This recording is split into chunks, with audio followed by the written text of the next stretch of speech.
কিন্তু সবচেয়ে দুঃখের কথা হচ্ছে আজ শহীদ পরিবার আহত যোদ্ধাদেরকে সাথে নিয়ে আমরা যে দাবিতে এখানে দাঁড়িয়েছি সেই দাবি পূরণ হওয়ার কথা ছিল 2024-এর ওই আগস্টে।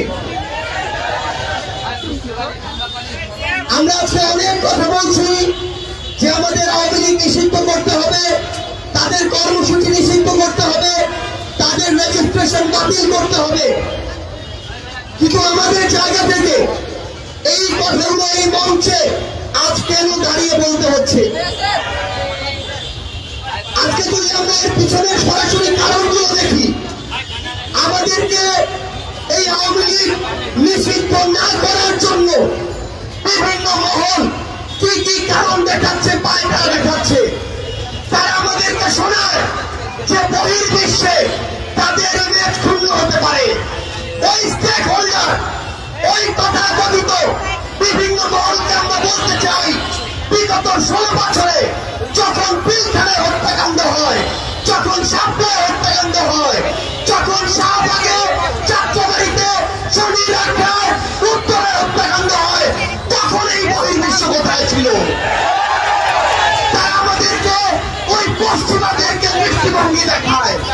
ওই পশ্চিমাদের দৃষ্টিভঙ্গি কোথায় ছিল যখন হেলিকপ্টার থেকে গুলি করে আমাদের ছোট্ট শিশুদেরকে হত্যা করা হয়েছে? অভ্যুত্থানের 9 মাস হতে চলেছে।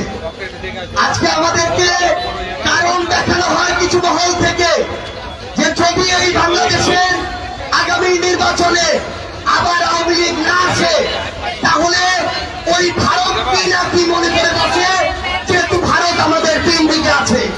আমি স্পষ্ট করে এই অভ্যুত্থানের ক্ষেত্র শাহবাগ থেকে বলতে চাই, ভারতের দিকে আমরা তাকাতে পারি, কিন্তু ওই আধিপত্যবাদী ভারতের দিকে আমরা ঘৃণা করে আর তাকাবো না। যেই ভারত এতগুলো খুনের হুকুমকারী ওই খুনি হাসিনাকে আশ্রয় দিয়েছে, সেই হাসিনাকে এই বাংলাদেশে ফেরত দেওয়ার পূর্ব পর্যন্ত ভারতের সাথে বাংলাদেশের সম্পর্ক স্বাভাবিক হতে পারে না। খাতা কলমের সম্পর্ক আর জনগণের সম্পর্ক কোনদিন এক হতে পারে না।